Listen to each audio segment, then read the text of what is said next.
জমিনের মধ্যে আল্লাহ বেশি পছন্দ করেছেন যাদেরকে তারা নবী রাসূল আম্বিয়ায়ে কেরাম।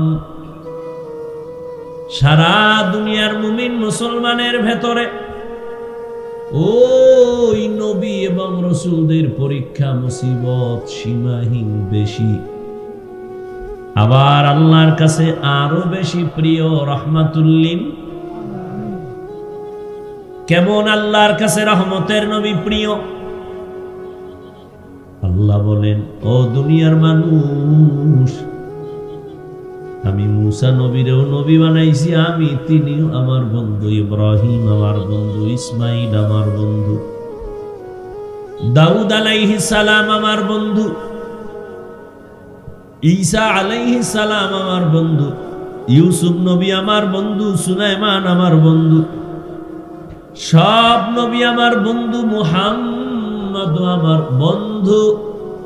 তবে ব্যবধান, সব নবী রাসূল আমি আল্লাহ তাআলার আশিক, আর আমি আল্লাহ নিজে হলাম মুহাম্মদের আশিক।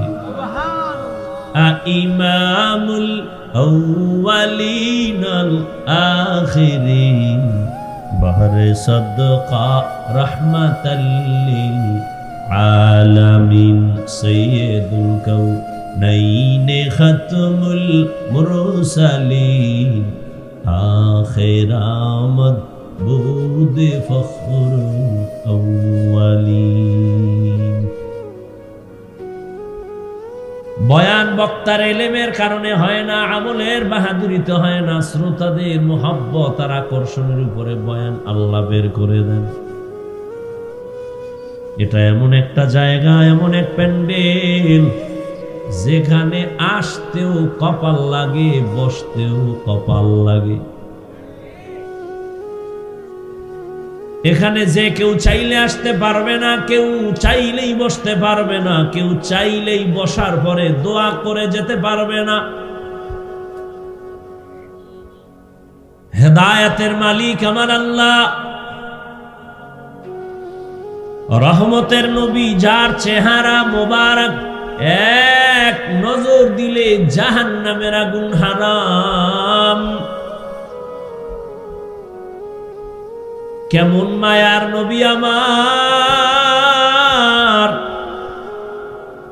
যে নবীর চেহারা মোবারকে এক নজর দিলে এক সপ্তাহের পেটের ক্ষুধা মিটে যায়, নিবারণ হয়ে যায়।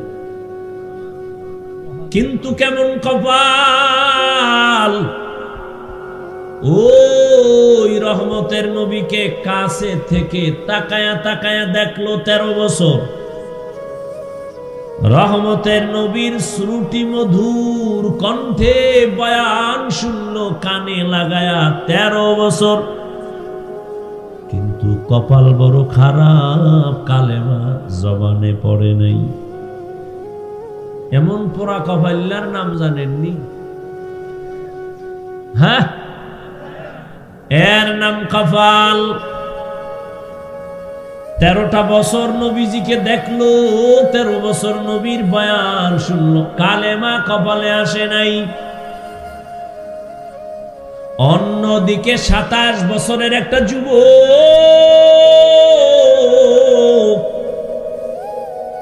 তরবারি নিয়ে যায় আমার নবীকে জবাই করার জন্য। রহমতের নবীর চেহারা দেখে তরবারি ফালায়, রহমতের নবী আমারে কল্লাটা তরবারি দিয়া কেটে দেন, তবে কল্লা কাটার আগে আমাকে কালেমা রশি গলায় পড়ায় দেন। ওগো নবীর উম্মতেরা,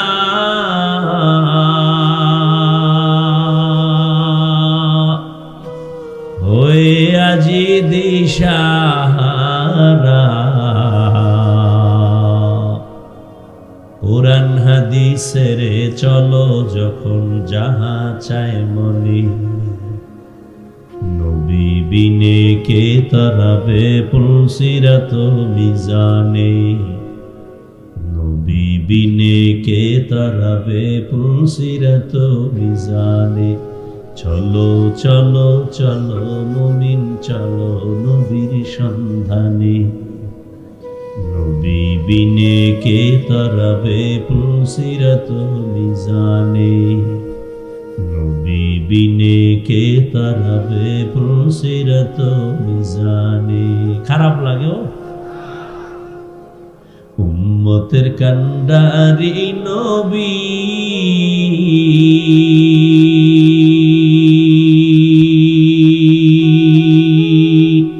কাঁদছেন উম্মতের লাগি। এখনো কাঁদেন নবীজি শুয়ে মদিনার পানে। নবী বিনে কে তারাবে পুলসিরাত মিজানে। নবী বিনে কে তারাবে পুলসিরাত মিজানে। এ আমার কলিজার যুবক বাবারা, কেমন একজন নবী পেয়েছো, দুঃখ বুঝলি না, নবীরে চিনলি না। যে নবীকে একটা নজর দেখার জন্য বহু বছর পর্যন্ত পাহাড়ের গুহা একটা সাপ অপেক্ষা করতেছে, নবীকে দেখবে এক নজর। কেমন নবীর আশিক, গর্তের একটা পিপিলিকা বলেন হে মালিক,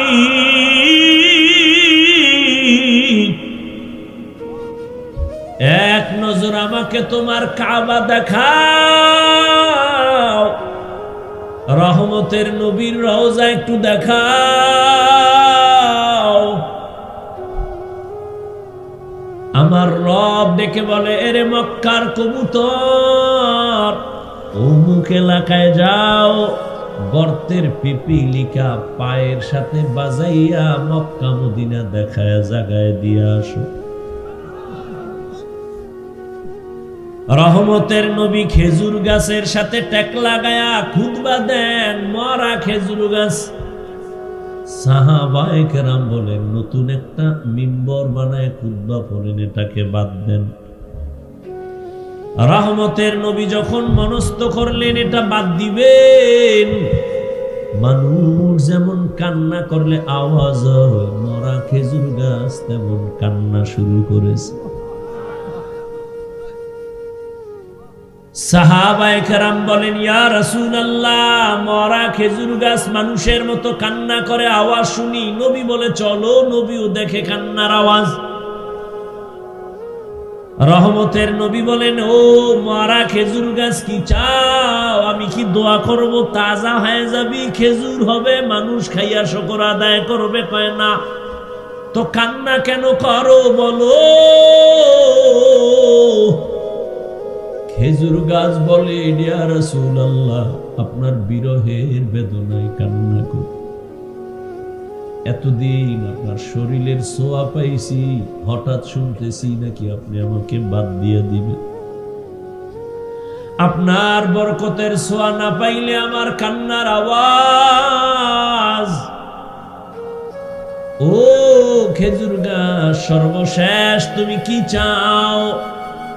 খেজুর গাছ বলেন, নবী এখানে আমারে মানুষের মতো জানাজা পড়াবেন, আর এখানে আমাকে দাফন করে রাখবেন। কিয়ামতের দিন আমি আপনার সাথে জান্নাতে থাকতে চাই। উস্তুনে হান্না না আজ হাজরে রসুল, নালামি জাদ হাম চুয়ার বাবু। রহমতের নবীরে পিপিলিকায় চিনল, সাপ চিনল, দুনিয়ার সব মাখলুকাত চিনল, কপাল ভরা মানুষ আমরা চিনলাম না। নেতার জন্য জীবন দিছরে যুবক। কেন? কয় নেতা আমারে টাকা দেয়, আমারে পোশাক দেয়, আমারে চাকরি দেয়, আর আমার নবী চ্যালেঞ্জ করে গেছেন, আমি বিদায় বেলা দুটো জিনিস আমি রেখে যাই, যদি ধরে রাখো। আমি চ্যালেঞ্জ দিলাম, ঈমানও যাবে না, সম্মানও যাবে না। কয় জিনিস? আমি কিন্তু মোনাজাত দিয়ে ফেলামু বাবা, কানলেও কাম হইতো না, যদি হাত দুইটা উঠাইয়েই ফেলাই শেষ। আর আগামী বছর বাঁচবো কিনা, আসবো কিনা, সেটা পরের চিন্তা। কত কষ্ট করে আসছি, আর আপনারা এটাকে কিছু মনেই করতেছেন না। এই কিছু বান্দা মোবাইল নিয়ে ব্যস্ত, কি বয়ান শুনবে এরা? 24টা ঘন্টা মোবাইল নিয়ে মরে। বেহেশতের বাগানে আসছে, যেখানে বসলে গুনাহ মাফ, হেন মোবাইল নিয়ে পাগল। মর, মোবাইল নিয়ে মর, কাফনের ভিতরে লয়ে যাবি। ফেরেশতা আসলেই বলবি আগে সেলফি, পরে প্রশ্ন। লজ্জা না থাকলে কোনো কথায় ধরে না। আরে আমি হাফিজুর রহমান কেন? ওই যে বলছিলাম, রহমতের নবীর 13 বছর বয়ানও কালেমা পড়ে না, এর নাম কফা। নবীর বয়ানে ঝামেলা আছে, আর আমগো বয়ান তো বয়ানই না, বয়ে বয়ে কণ্ঠ বাজাইতেছে। রসুলের বয়ান শুনেও কালেমা পড়ে না, এর কপাল পড়া। আর 27 বছরের যুবক আইসা নবীরে জবাই করবে, কালেমাটা ভুইরা তরবারি নিয়ে দাঁড়ায় গেছে। বাইতুল্লাহর পার্শ্বে দাঁড়ায়, এই মুশরিক, মুহাম্মাদের বিরুদ্ধে কথা বললে দিগা, মুহাম্মদ আর প্রয়োজন নাই, আমার তরবারি যথেষ্ট, সামনে আয়। 27 বছরের কি কে? রহমতের নবী বলেন, এমন এক কপাল আমার দুনিয়াতে আসিয়া কোনদিন আমি আব্বু বলে ডাকবো, দূরের কথা চেহারাই আমি দেখতে পাই নাই। এই আশেকে রাসূলেরা ভালো করে শুনো, ও পর্দার আড়ালের আম্মা জানেরা শুনেন। আইসে ওয়াজে, কিন্তু ওয়াজ শুনে না। ডানে একটা ক্যাসেট, বামে ক্যাসেট লইয়ার পরে বাজাইতে বাজাইতে আইছে।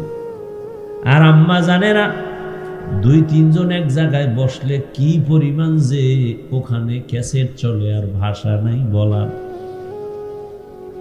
আবার 2-1টা বাচ্চা থাকলে সেখানে তো বাজার মিলে যায়। আবার যদি মোবাইল থাকে, সব আউলা জাউলা, ওয়াজে আসছে বিদায় বেলা, খালি আসছে খালি। স্বামীরে জিগায়, কি ওয়াজ শুনছো? বাচ্চার কান্নার কারণে শুনতে পারি নাই, শুনাও। আমি মোবাইল নিয়ে ব্যস্ত ছিলাম, কি ওয়াজ আমার আবার শুনতে হইব। কথা শুনাও, মোবাইল আড়াই এলাইছে, কি শুনাম? আমও গেছে, সালাও গেছে। রহমতের নবী বলেন, আমি আব্বা বলে ডাকবো, দূরের কথা বাবার চেহারা দেখি নাই। 6 বছরে মা হারায় ফেললাম।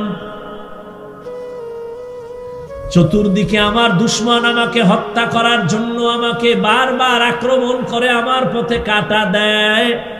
ঠিক আমি মুহাম্মদ যদি মোনাজাত দিয়ে বলতাম, হে মালিক, উহুদের পাহাড় স্বর্ণ বানায় দাও, রব আমারে স্বর্ণ বানায় দিতেন। কিন্তু আমি বলি নাই, আমি গরিবী হালাত চাইছি আর দোয়া করছি, হে আল্লাহ আমারে গরিবী হালাতে রাখিও, গরিবী হালাতে মরণ দিও, কিয়ামতের দিন গরিবের সাথে হাসর করাইও। এ জমিনের গরিব,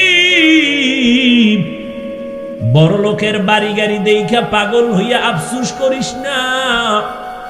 রহমতের নবী বলেন, আমি মুহাম্মদ বলে গেলাম, কিয়ামতের দিন ওই বাড়ি গাড়ি টাকাওয়ালার 500 বছর আগে গরিব জান্নাতে চলে যাবি। কোন গরিব? যে গাঁজা খায়। আমাদের দেশে গরিব নেই, গাঁজা খায়। এই কয় হুজুর জাকাত দেন, ধনী লোকের কয় সাহেব কিছু দেন, গরিব মানুষ দিছে গিয়ে হেদি গাঁজা খায়। আল্লাহ হেদায়েত দান করুন। শুনো যুবকেরা, আমি কি কথাটা টানতেছি। রহমতের নবী বলেন, আমি দোয়া করলে উহুদ পাহাড় স্বর্ণ হয়, আর সেই ব্যক্তি আমি পেটে পাথর বাইদা ক্ষুধার কারণে কাজ করতেছি। আর তুমি টাকা পাওয়ার জন্য আল্লাহ মানো না, নবী মানো না, পর্দা লঙ্ঘন করো, আবার শ্বশুর বাড়ি থেকে পচা পায়খানা নামের যৌতুক এলাকায় নাই। এটির এখন জিন্দা রাখছেন কেন? কচু গাছের সাথে বেঁধে দেন। যারা যৌতুক নেয় দেয়, যারা সহযোগিতা করে সবাই ডাকাত, সবাই জালেম। আপনি ঠিক বললে ঠিক হবে, এর আগে হবে না। ইসলাম বলছে হারাম। এরা নারীর দুশ্মন। যদি কয় বাবা হইয়া মাইয়ার পক্ষে যৌতুক দিবে, বাবাও জালেম। এই ঘরের সংসার কোনোদিন শান্তির হবে না, ভালো সন্তান ওই সংসারে আসবে না। এরে পর্দার আড়ালের আম্মা জান, ধন্য আপনার জীবন। আজ 11টা সন্তানের মাথায় পাগড়ি দিলাম, কোরআনে হাফেজ। খবর নিয়ে দেখেন ওদের মা বাবার মতো ঈদের আনন্দে আজ আর কেউ নাই।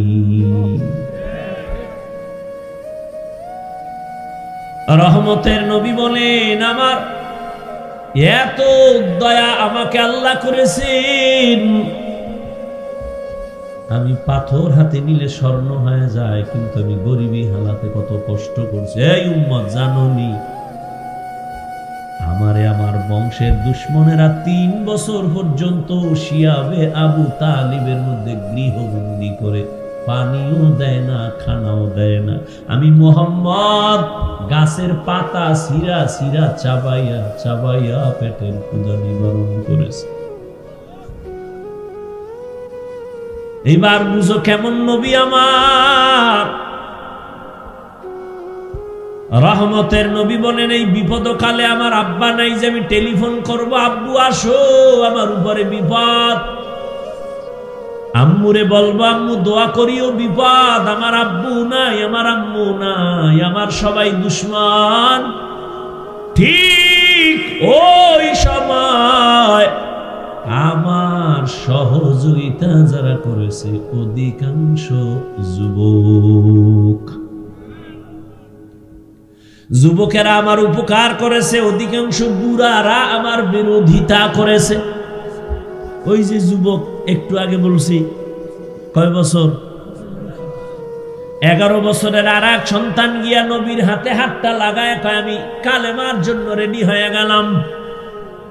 কয় বছর? এতদিন ছিল চাচতো ভাই, এখন রাসূলের সাহাবী, কিছুদিন পরে হবেন জামাতা। কে? হযরত আলী। 11 বছরের আগে নবীর হাতে হাত লাগাইছেন। ও নবীনগরের মুসলমান যুবক বাবারা, তোমার বয়স মাত্র 25 থেকে 30-এর কোঠায়। বলো তুমি আমার রাসূলের আদর্শের কি উপকার করেছো? একজন যুবক দাড়ি রাখছে, বলছনি আলহামদুলিল্লাহ ভালো কাজ করেছো, আমি পারি না, দোয়া করিস, আমিও রাখবো। এটাও যদি বলতে পারতি কপাল খুলতো, কিন্তু পারো না। উল্টা ধাক্কা দিয়ে বলছো তোর বয়স কত? কয় এত। কয় এত তাড়াতাড়ি বুজুর্গ? একটা ধাক্কা দিয়ে দিয়েছে, যুবকের মনটা খারাপ হয়ে গেছে। রহমতের নবী বলেন, যুবক আমার উপকার করেছে, বুড়ারা বিরোধিতা করেছে। রহমতের নবীর চিনলি না রে যুবক?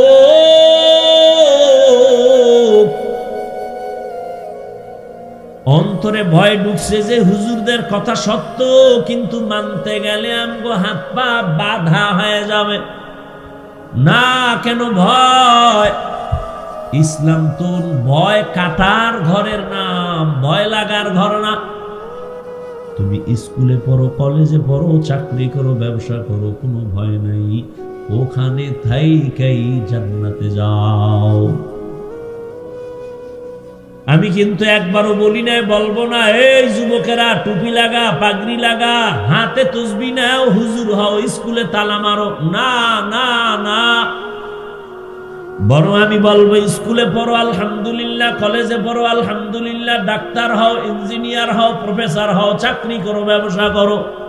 আর ওখানে থাইকা ফিকির করো এখানে থাইকাই কেমনে জান্নাতে যাব। তোমার মতো যুবক তাকায় দেখো, স্কুলে পড়ে, কলেজে পড়ে, জীবনে মাদ্রাসায় পড়ে নাই, 5 ওয়াক্ত নামাজিও নাই, অশেষ তোমার জন্য। তোমার কপালে তুমি এবার বাড়ি মারো আর কও তোমার কপালে তো খারাপ কেন, তুমি পারো না কেন? তোমার মতো যুবক তাকায় দেখো, রাস্তায় গাড়ি চালায়, আজান হয়, নামাজে দাঁড়ায় যায়, তুমি কেন পারো না? তোমার মতো যুবক র্যাব, আর্মি, পুলিশ, বিডিআরের চাকরি করে, 5 বেলার নামাজি নাই। আল্লাহ কুত্তারে বিবেক দেয় নাই, মানুষের দিছে, একটু চিন্তা করে যুবক তুমি কেন পারো না? সারা জীবন ওয়াজ শুনে লাভ কি যদি আমলের খাতা শূন্য হয়? তোমার মতো যুবক প্রফেসর, ডাক্তার, ইঞ্জিনিয়ার, 5 ওয়াক্ত নামাজি দাড়িওয়ালা আসেনি। বিবেকটাকে প্রশ্ন করো তুমি কেন পারো না রে বাবা? তোমার মতো যুবক রাস্তায় গাড়ি চালায়, নদীতে মাছ ধরে, নামাজ পড়ে, জমিনে কৃষিকাজ করে, গামছা বিছায় নামাজ পড়ে, ছাড়ে না। বালিশে মাথা লাগাইয়া চিন্তা করিও তুমি কেন পারো না? তুমি কি আরো 50 বছর বাঁচবা গ্যারান্টি? এমন একটা দিন নাই যুবকের লাশ আর লাশ, করোনায় যুবকের লাশ, ডেঙ্গুর মধ্যে হসপিটালে যুবকের লাশ, বাসের নিচে যুবকের লাশ, পানির মধ্যে যুবকের লাশ, ঘরের ঘুমের বিছানায় যুবকের লাশ। মরণের মধ্যে শুধু যুবক যুবক যুবক মরে। বাইক নিয়ে বের হইছে আম্মু, বাজারে যাই রসুল্লাবাদ, আধা ঘন্টা পরে বন্ধুর সাথে মোলাকাত করে আসবো। 2 ঘন্টা পরে টেলিফোন আসছে, এই টেলিফোনওয়ালা কে? কয় টেলিফোনওয়ালার মা। তোমার স্বামী কোথায়? ওই আছে। কয় দাও। স্বামী রে কয় এই মোবাইল তোমার ছেলের নি? কয় হ্যাঁ। কয় তাড়াতাড়ি লাশটা নিয়ে যাও। আজ তুমি সুস্থ বসে আছো, কালকে এই সময় তুমি সুস্থ থাকবা, বেঁচে থাকবা গ্যারান্টি? কিসের বাহাদুরি?